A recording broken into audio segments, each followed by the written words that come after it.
Esse filme estreou no cinema sem muita divulgação, mas quando o sobrenome Shyamalan apareceu na direção, o público pareceu mais interessado. O vídeo de hoje é sobre Os Observadores, de 2024. Hello, meu nome é Morena dos Anjos e esse é o Dicas, um canal para compartilhar com vocês minha paixão por obras de terror.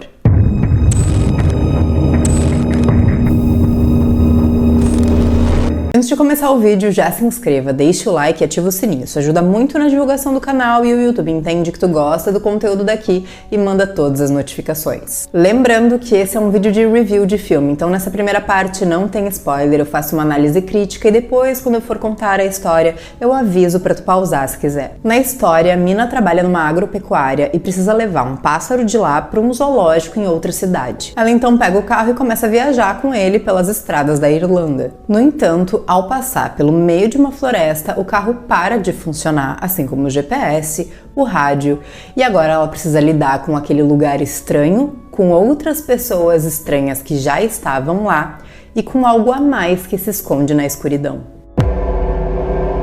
What is this place? Who are you? We're just like you.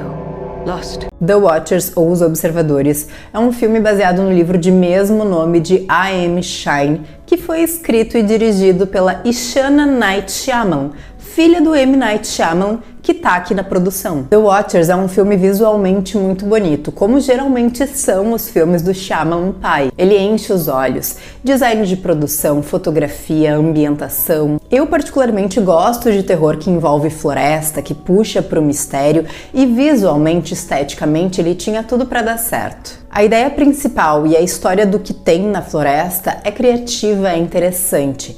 Aquela imagem, né, da casa com a protagonista e os demais personagens dentro, de frente para um espelho / janela, desperta a nossa curiosidade. They watch us until the sun rises again.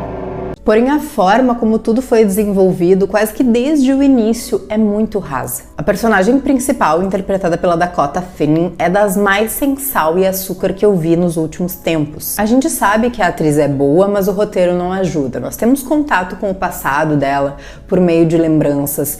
E aí é uma coisa meio conturbada, ela é uma personagem ambígua, né? A gente não sabe muito bem o que ela tá pensando, mas aquilo ali parece que vai influenciar de forma significativa na trama, mas nem tanto. No final das contas, serve só para um discurso coach de superação. What is that? What are they doing? Applause. For you, Mina. Os demais personagens também são rasos e um tanto quanto estereotipados. A gente tem o personagem que traz o fator revolta, o outro que traz a sensibilidade, a doçura que geralmente precisa num filme de terror para quebrar aquela coisa dura, né, e aterrorizante, e o outro personagem que traz as respostas para todas as perguntas, que sabe mais do que os outros e tá ali para nos explicar melhor a história. O que também fica sem sentido, porque passa e passa tempo de tela e demora para que as regras de sobrevivência do local sejam explicadas. Tipo assim, um exemplo, tá? Tu sabe que para todo mundo continuar vivo, ninguém pode comer morango. Daí chega uma pessoa nova e essa não vai ser a primeira coisa que tu vai falar. Algumas coisas aqui eu só vou conseguir explicar na parte com spoiler, por óbvio, então fica comigo até o final.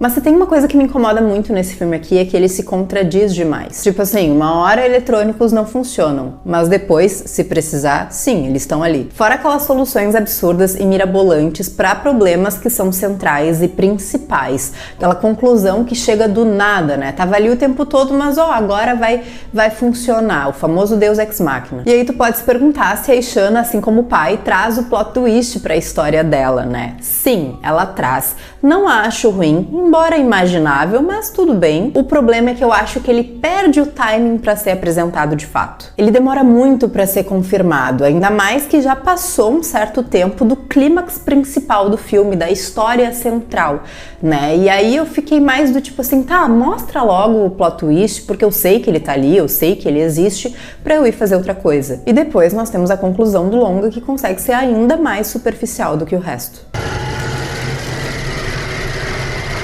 Existe a discussão sobre o nepotismo e a diretora fazer uso do Nepo Baby, porque afinal de contas, será que se ela não fosse filha de quem é o seu primeiro longa estaria no cinema? Mas isso eu, que não trabalho com isso, obviamente, né? Lógico que daí não me afeta diretamente, não me incomodo, porque é meio óbvio que tu vai pedir ajuda de gente mais experiente e se for da tua família, mais ainda. Porém, a grande questão é que isso também pode ser um tiro no pé. E nesse caso eu acho que foi, porque eu pelo menos vejo Os Observadores e penso, ok, é mais um filme ruim do M. Night Shyamalan, nesse daqui ele perdeu a mão, por conta de todas as características clássicas do diretor que estão em tela. Don't you want to know what they are? Então, será que a diretora tem a sua identidade própria? Talvez nos próximos ela consiga, né, desenvolver isso melhor. Eu vou estar atenta, vou assistir. E eu, sinceramente, espero que sim, porque é mais uma diretora mulher aí, né, pra estar nas picapes do cinema. Mas, infelizmente, pra mim, The Watchers acabou sendo mais um desperdício de terror, com uma história que poderia ser legal, uma estética bonita, e acabou sendo só mais um terror chato e esquecível. O longa tem mais ou menos 1h40 de duração e, por enquanto, não tá em nenhum streaming. Bom, agora eu vou falar um pouco sobre a história, então haverá spoiler. Eu sugiro você pausar o vídeo, assistir o filme e voltar aqui depois, mas se quiser continuar, fica à vontade. Bom, a primeira cena do filme é de um cara correndo pela floresta, dizendo que vai buscar ajuda e ele é pego por alguma coisa. Daí nós somos apresentados a Mina, que trabalha nessa agropecuária, e a gente vê que ela tem um passado obscuro, né? Ela tinha uma... Eu já vou adiantar pra vocês, tá? Isso aparece no desenrolar do filme. Mas adiantando, ela tem uma irmãzinha gêmea e aí aparece que quando elas eram pequenas, ela enchia o saco da mãe e num desses momentos a mãe acaba batendo o carro e falece.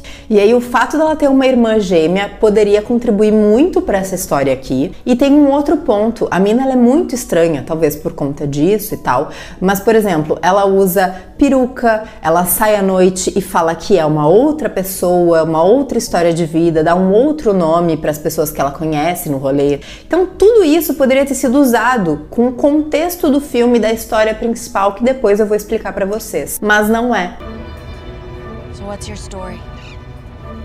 Então ela pega o pássaro coitado, segue em viagem, quando chega na floresta, dá todos aqueles problemas. E antes disso ela para num posto, e aí no posto tem uns cartazes e uns noticiários de jornais, sobre pessoas desaparecidas, que assim, é mostrado pra nós, mas também não faz diferença nenhuma, porque ninguém fala sobre isso. Quando ela desce do carro no meio da floresta, porque não tem mais o que fazer, rola ali uns vultos e uns pássaros passando, voando muito rápido e vento e tal, e aí aparece uma mulher que abre a porta dessa casa e diz: entra, vem logo, corre. Essa mulher é a Madeleine. Lá dentro nós temos também a Chiara e o Daniel. A Chiara é a esposa do cara lá do início que saiu para tentar ajuda e não conseguiu. E todos esses três estão lá há bastante tempo, uns mais do que os outros, tipo meses, anos. Moral da história, dentro dessa casa eles têm que ficar lá durante a noite, só podem sair durante o dia, e à noite eles têm que ficar parados, enfileirados na frente desse espelho, porque os observadores, essas criaturas, sei lá, que estão do lado de fora, querem ficar olhando pra eles. Durante o dia, esse espelho se transforma num janelão que dá pra floresta, e isso é bem legal no filme, né? Como eu falei, a estética, o design de produção é bem interessante. Take a step forward. Go ahead. It's all right. Depois de muito filme se enrolar ali, a gente descobre que, primeiro, os observadores eles ficam dentro de um buraco na terra durante o dia, só saem à noite. E tem algumas regras que os perdidos, como eles se chamam, precisam seguir para continuar vivos. Não dar as costas àquele espelho quando eles estão sendo observados. Não sair lá de dentro à noite, não abrir a porta à noite, não se aproximar dessas tocas onde eles supostamente ficam durante o dia e ficar na luz. Lá dentro da casa eles têm uma TVzinha que funciona, vejam só.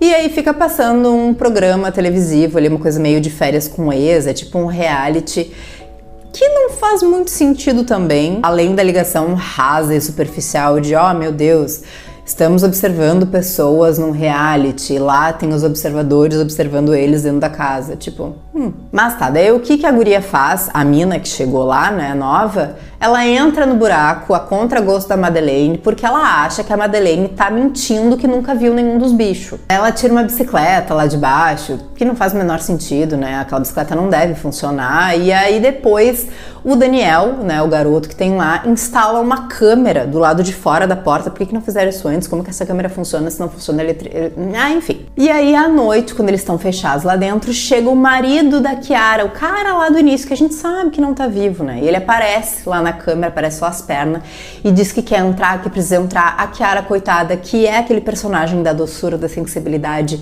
ai, acredita que é ele, quer deixar, e a Madeleine diz, não, ele tá mentindo, faz uma pergunta que só ele saberia a resposta, e ela pergunta, qual é o livro que eu tô lendo? Gente, se eu pergunto pro meu namorado qual é o livro que eu tô lendo, ele também não vai saber a resposta, ele também ia ficar do lado de fora. Se perguntassem pra mim qual o livro que ele tá lendo, eu também não ia saber, eu ia estar, acabada.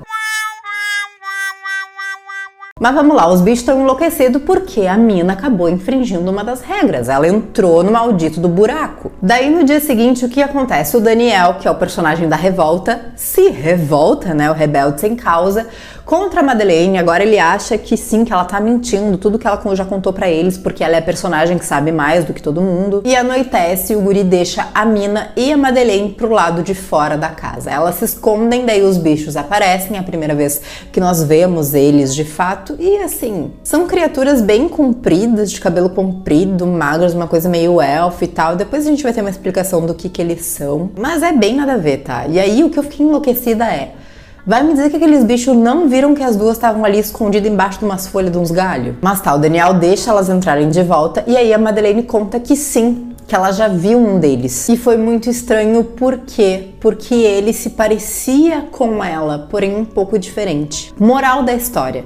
Essas criaturas são antigas fadas que foram excluídas pelos humanos e foram presas lá naquela floresta, e elas ficam observando eles pra copiar, imitar e conseguir sair de lá. Os bichos estão bem loucos lá na rua querendo entrar porque, né, regras foram infringidas. E aí a galerinha encontra um alçapão no chão, no meio da casa, que tava embaixo de um tapete. Tipo assim, eles estão lá há meses e eles nunca levantaram aquele tapete para ver que tinha um alçapão com um bunker embaixo. E lá dentro tem comida, tem livros e tem computador que funciona, né, diga-se de passagem, com vídeos do professor. O professor foi a pessoa que construiu aquele lugar e nesses vídeos ele conta como que foi tudo, quem são as criaturas e que ele conseguiu pegar um desses bichos. No seu último vídeo, o vídeo 300, ele diz que vai matar a criatura por quem ele se afeiçoou e vai se matar depois, e pede para que quem estiver vendo aquele vídeo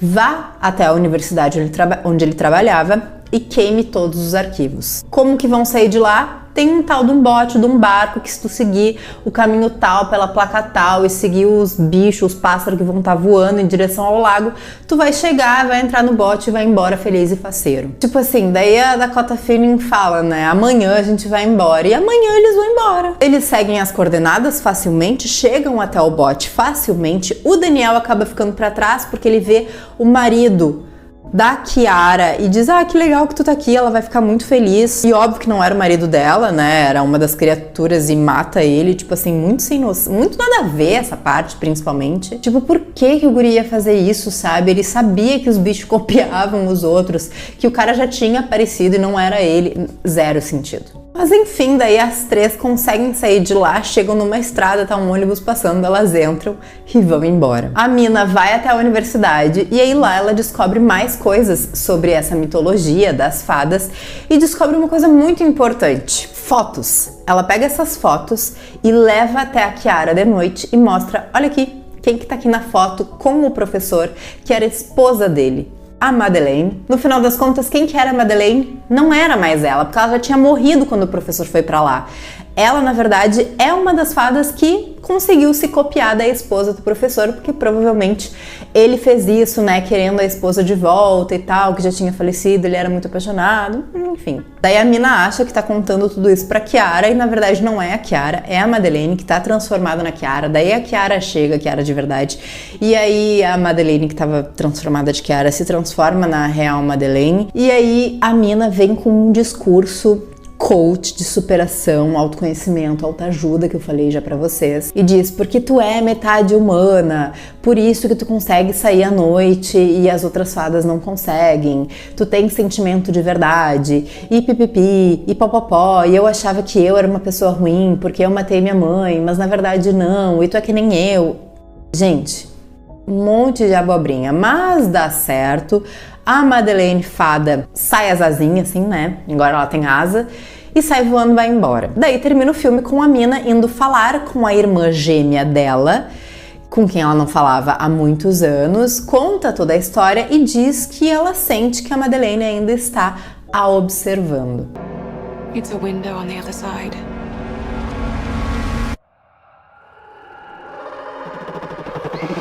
Esse é Os Observadores, um filme que acaba sendo, se tu for pensar mesmo assim, tintim por tintim, não tem pé nem cabeça. Fora isso, tem algumas coisas que poderiam ser tão melhor utilizadas, tipo assim, ó, essas fadas, tá, elas observavam eles porque queriam copiar. Daí a mina tinha uma irmã gêmea e tinha também personas que ela criava pra sair à noite. Vê se isso não era pra ter sido melhor trabalhado junto com essas fadas, essas criaturas. E não a simples ligação de, ó, ela também quer ser outra pessoa. Então é bem sem graça mesmo. Pode ser que tu tenha gostado, por favor, não me entenda mal, não fique ofendido. Tá tudo certo, a gente sabe, gosto, cada um tem o seu. Aproveitem e já deixem aí nos comentários o que vocês acharam de The Watchers, Os Observadores. Me sigam lá no Instagram, @morena dos anjos, Dicas dos Anjos Oficial também.